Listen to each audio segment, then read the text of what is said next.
This will be a major week for voting rights in Washington. Tomorrow, the Senate will vote on whether to move forward to debating the For the People Act. In recent weeks, Texas has been the center of the voting battle, and Governor Greg Abbott took a break from feasting on culture wars for some Trumpian petty. He vetoed part of the state's budget, funding the state legislature as punishment for Texas Democrats who stood together to block that state's draconian voter suppression bill with a walkout last month. Legislators' pay will be withheld starting September 1st. In just the last week, Abbott has been almost singularly focused on feeding the GOP rage machine.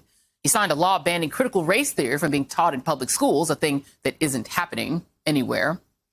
Another one outlawing abortion in Texas if Roe v. Wade is overturned, and a slew of gun laws, 7 to be exact, including one allowing adults to carry handguns without a license, at the Alamo, no less. Perfect. All of that as Texans broiled under record heat.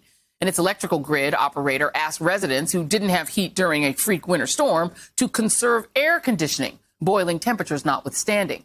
But instead of fixing the grid, Governor Abbott launched a plan to build a border wall, pledging $250 million of Texas taxpayers' money and having the nerve to ask for donations on top of that to pay for it. Why? Because he's up for re-election next year. Politico reports that by focusing on immigration and the border, Abbott thinks he's protecting himself from a challenge from the right and putting himself in the mix for the 2024 presidential election. That is, if the disgraced, twice impeached former president he's touring the border with next week doesn't run. Meanwhile, Abbott plans to call a special legislative session to revisit the voter suppression bill. And last night in Austin, former El Paso Congressman Beto O'Rourke rallied more than 1,000 people gathered as part of his Drive for Democracy tour across the state to push for federal voting legislation. And joining me now is Beto O'Rourke, former Texas congressman and 2020 presidential candidate.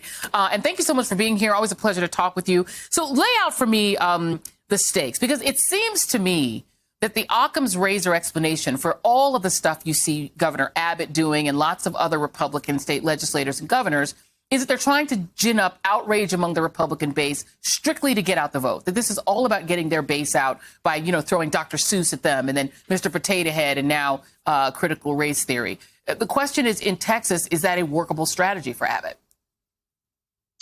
You're absolutely right. They are trying to distract us while they steal elections and the very democracy that we should be fighting so hard to protect and expand. Texas is already the toughest state in the country in which to vote. Hundreds of polling place closures, racial gerrymandering, the worst voter ID law on the books. And on top of that, they want to make it harder for those in big cities to vote, harder for Black voters to cast a ballot, harder for the disabled. And there's a provision, Joy, in the SB 7 elections bill that the governor supports that would allow Texas to overturn elections based on the allegation of fraud. And you saw how hard the former president, Rudy Giuliani, tried to overturn elections in Pennsylvania and Georgia and Michigan, and they're still maybe recounting the votes in Arizona. Texas could very well have a law, a statute that would allow this state to overturn them in a future election. So we've got to stay focused on this, and we've got to fight back. And that fight now has to be in the United States Senate, where we need the For the People Act to become law, because it protects us against these forms of voter suppression, and it expands access to the ballot box for eligible voters by the tens of millions through automatic voter registration, same-day voter registration, making Election Day a national holiday. All of these very popular across this country among Democrats and Republicans as well. This is a thing to do if we want to save democracy in Texas. If you could, have a conversation, and it isn't just Joe Manchin and Kyrsten Sinema, the idea is, from what we're hearing, it's probably good 8, 9, 10 of them who don't really want to do this, right? Because the For the People Act would also tap into the dark money that politicians get. There's a lot of pushback against that, and there's a lot of punishment out there, whipping around for anyone who goes after that dark money. And then there's just people who just don't want to get rid of the filibuster. That's the only way you're going to ever pass this bill. If you could have a conversation with them, given what's happening in your state, what would you say to the Joe Manchins, the Kyrsten Sinemas, and the anonymous others who oppose S1?